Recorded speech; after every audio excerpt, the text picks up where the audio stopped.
Exco PSSI Sumarji mengungkapkan target realistis timnas Indonesia di 2 pertandingan FIFA Matchday November 2024. Ia mengatakan, skuad Garuda harus bisa menang lawan timnas Arab Saudi dan imbang dengan timnas Jepang. Timnas Indonesia akan melanjutkan perjuangan di grup C putaran ketiga kualifikasi Piala Dunia 2026 zona Asia. Pasukan Shin Tae-yong akan bersua dengan Jepang dan Arab Saudi di Stadion Utama Gelora Bung Karno, Jakarta. Skuad Garuda ditargetkan mendapatkan 4 poin dalam 2 pertandingan tersebut. Caranya, kata Sumarji, timnas Indonesia harus bisa meraih kemenangan melawan Arab Saudi dan minimal imbang dengan Jepang. Ya, bicara target realistis harus dapat poin, lawan Arab Saudi harus bisa menang karena home. Kalau lawan Jepang ya minimal seri, kata Sumarji kepada awak media.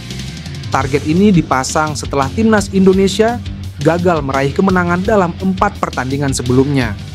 Diketahui, Tom Hai dan kolega 3 kali imbang melawan timnas Arab Saudi, timnas Australia, dan timnas Bahrain. 1 pertandingan lainnya berakhir kekalahan dari timnas Cina di Qingdao Youth Football Stadium. Dengan serangkaian hasil ini, timnas Indonesia kini duduk di posisi kelima klasemen sementara grup C. Tentunya, timnas Indonesia harus meraih kemenangan untuk membuka peluang melaju ke Piala Dunia 2026. Sebab, hanya 2 tim teratas yang berhak lolos langsung ke putaran final. Sementara, tim peringkat ketiga dan keempat akan berjuang lagi di putaran keempat kualifikasi. Pascal Struijk, pemain keturunan Indonesia yang saat ini bermain untuk Leeds United, kembali memberikan sinyal kuat bahwa dirinya siap memperkuat timnas Indonesia. Dalam interaksi di media sosial, Pascal terlibat dalam obrolan dengan rekannya, Joel Piroe, di Instagram.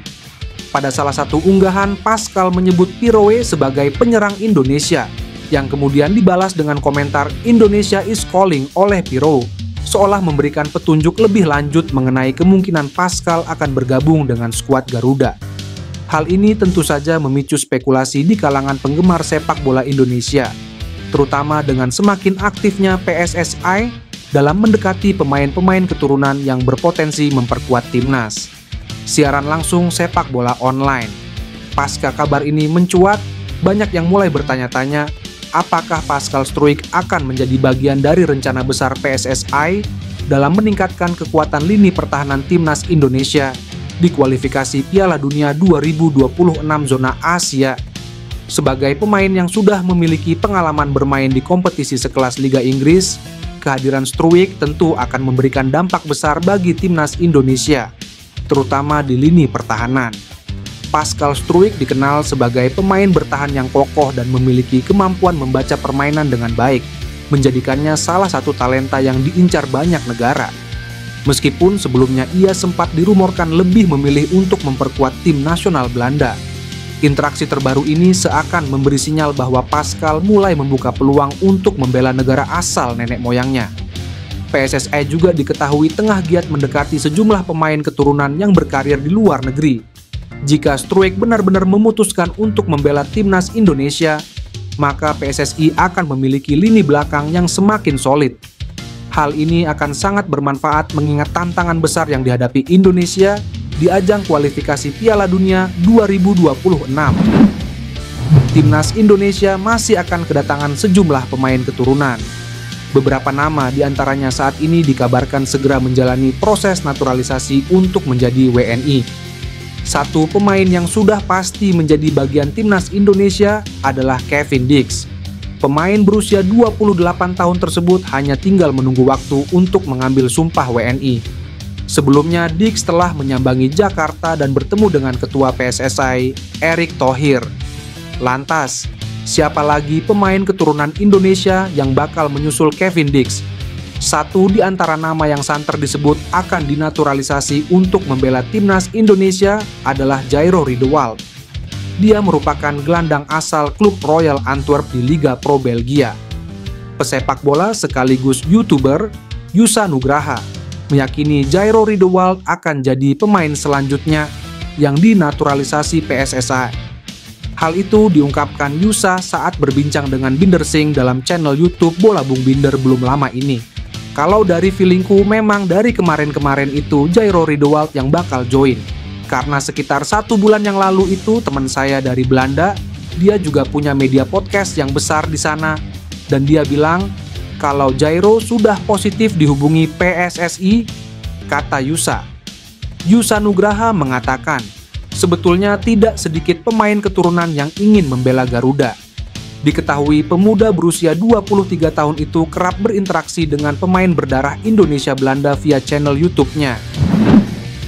PSSI sudah mengevaluasi kinerja Shin Tae-yong imbas kekalahan timnas Indonesia dari timnas Cina.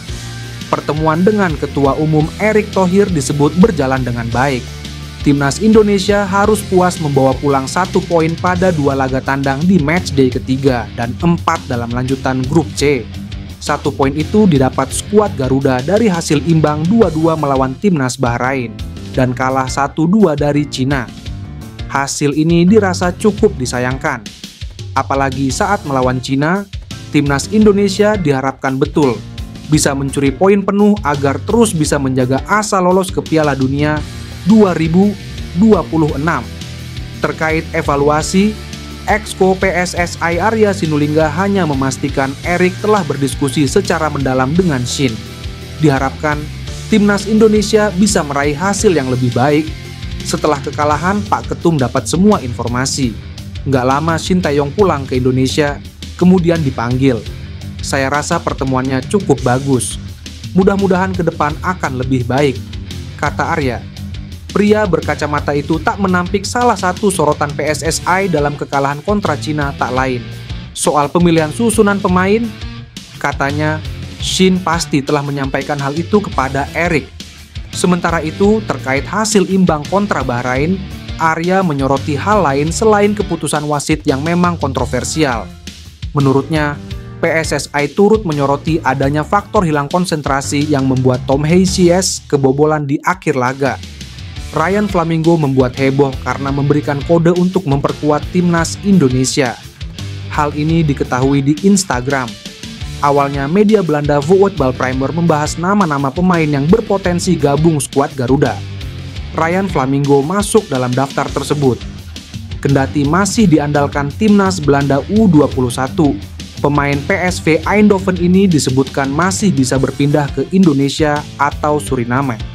Mengejutkannya, pemain berusia 21 tahun ini justru memberikan komentar yang seakan memberi kode bagi tim merah putih.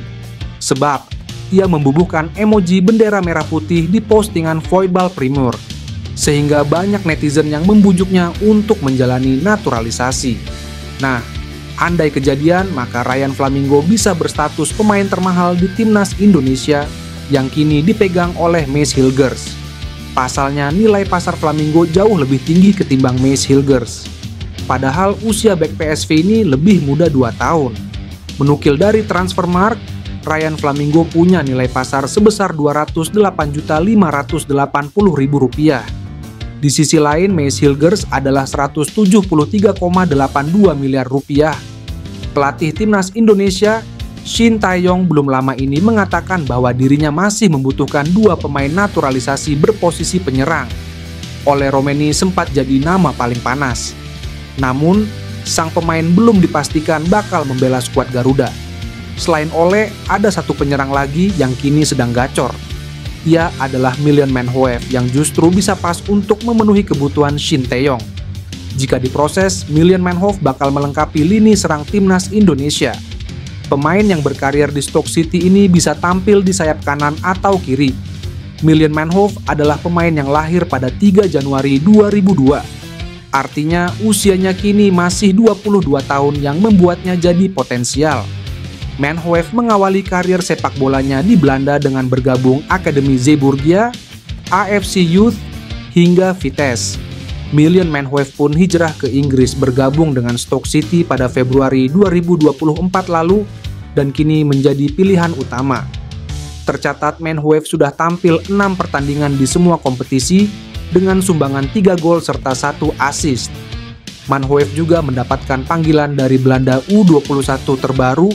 Ia berhasil menyumbangkan 2 gol saat tim Oranje Muda mengalahkan Makedonia Utara U21 dengan skor 5-0. Adapun pemain 22 tahun ini punya garis keturunan Indonesia dari sang ibu. Sebab kakeknya adalah orang Indonesia. Bahkan Manhoef juga menyertakan bendera merah putih di bio Instagram. Nah, melihat potensinya yang sedang bagus di lini serang, ia bisa pas dengan kebutuhan Shin Tae-yong saat ini, yang ingin menambah penyerang di timnas Indonesia.